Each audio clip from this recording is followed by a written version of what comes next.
Craig had been traveling in Rome for a week, juggling jet lag, sightseeing, and his notoriously poor sense of direction. He had spent the morning navigating cobblestone streets, marveling at ancient ruins, and narrowly avoiding a collision with a gelato cart. By mid-afternoon, the sun was relentless, and his body was begging for a break. He opened his Uber app, feeling a surge of relief when a car appeared nearby on the map. Perfect timing, he thought. He scanned the street for a black sedan with tinted windows, as indicated by the app. Across the road, a car with tinted windows sat waiting. Without double-checking the license plate, Craig waved enthusiastically. The driver man, in a crisp white shirt, nodded politely, and Craig opened the back door and slid in. "Grazie," he said, grateful to finally sit down. He adjusted his sunglasses, leaned back, and sighed with contentment. The car smelled faintly of air freshener and leather. Craig assumed the driver knew exactly where he wanted to go. He was exhausted, and within moments, his eyelids began to droop. Just a quick nap, he told himself, closing his eyes.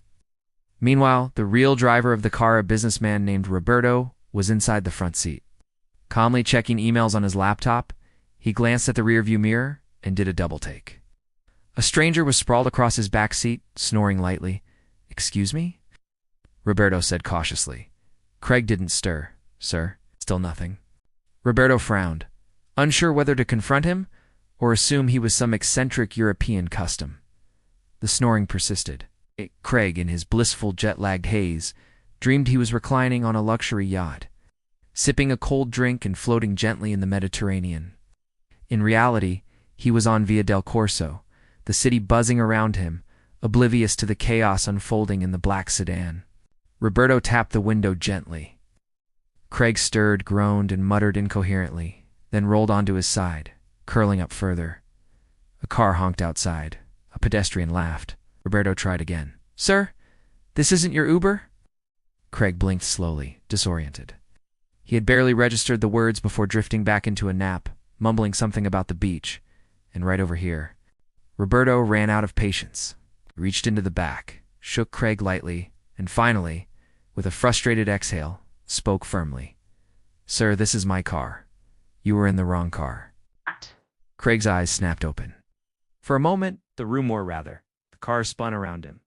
He looked around, saw the laptop, the coffee cup with a company logo, and Roberto's unimpressed expression. Craig stammered, cheeks burning. "I thought this was my Uber." Roberto raised an eyebrow. "Your Uber? The one you didn't check the license plate for?" Craig swallowed hard. Yes, exactly that one." By now, the traffic outside had stopped, and several pedestrians had gathered to watch the awkward exchange. Some were laughing. Some were filming.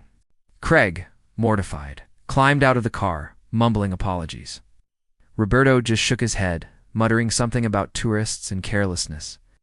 Craig wandered down the street, realizing he had a long walk ahead, because the real Uber had already arrived and left. His phone buzzed with notifications, friends sending laughing emojis, unaware of the embarrassment unfolding in real life.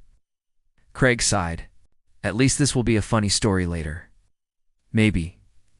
Later, as he recounted the story at a cafe with a gelato in hand, the barista nearly spit out his espresso laughing. "You got in the wrong car?" she asked, wide-eyed. "Yes," Craig admitted, cringing. "And I took a nap. In someone else's car." The barista laughed harder. Pedestrians passing by peeked in, recognizing him as the infamous tourist of the day. By nightfall, Craig had become something of a local legend, or at least an anecdote told by street vendors about the clueless tourists who napped in a stranger's sedan. He learned a few lessons that day. Always check the license plate. Never assume tinted windows mean Uber.